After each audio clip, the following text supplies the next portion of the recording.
Morning from the CYCA. Merry Christmas belatedly. Boxing Day, always an exciting day, and it's fantastic that we've actually got to this point. We've got a race in hand. Needless to say, like just about everything else in our lives at the moment, all the conversation around the club here seems to be dominated by COVID, but we put that one aside. There's plenty to get excited about this morning.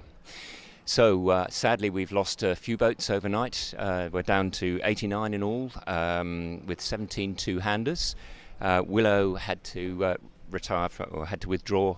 Maverick 49 likewise, and then Min River Jiang Lin's two-hander.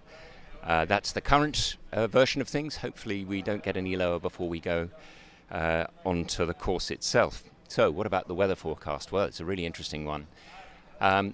Kind of beautiful morning, but the clouds are already coming in as they have been. This big high is moving across from Western Australia, and that's really going to dominate the race, particularly after sort of the first 36 hours. So by 11 o'clock this morning, we're expecting the southerly to kick in. That's going to be about 18 knots at that point. By about 1 p.m. it's start time, probably up to 20 knots, and then really it just builds as the guys head out to sea. So probably by late afternoon, up to 30 knots, and unfortunately a bit of rain as well, about 30% chance of rain this afternoon, possibly even slightly misty, not optimal. It's going to be a pretty punchy start, so fast run down the harbour under the A sails, and then round the corner at the Zulu Yankee marks offshore, and then head out to sea. The bigger boat's probably going to head out for the current offshore, about 2 knots running south. Worth having, very bumpy, but still worth having. Whether or not the rest of the fleet follow or stay on the inside and follow down the coast remains to be seen.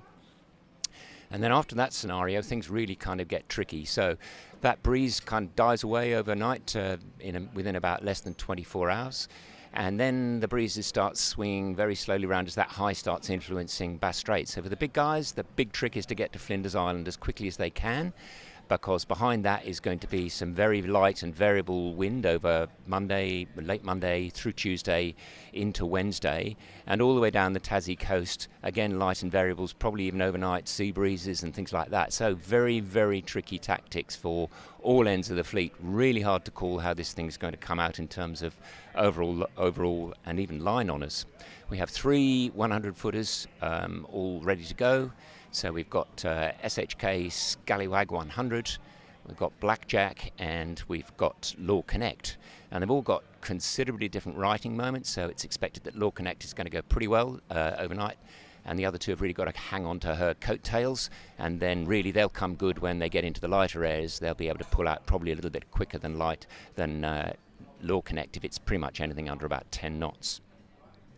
After that, really, it's game on for the rest of the fleet all the way through. The last time we heard, they were still talking about a pretty slow race here even for the 100-footers, and we can expect that it will be a very long race for the tail enders in the fleet if that high continues to dominate all the way through pretty much during this rest of this week.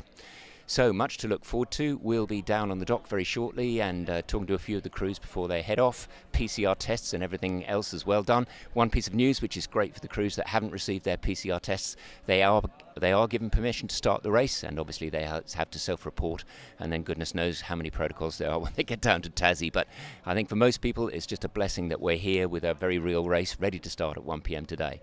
Talk to you later.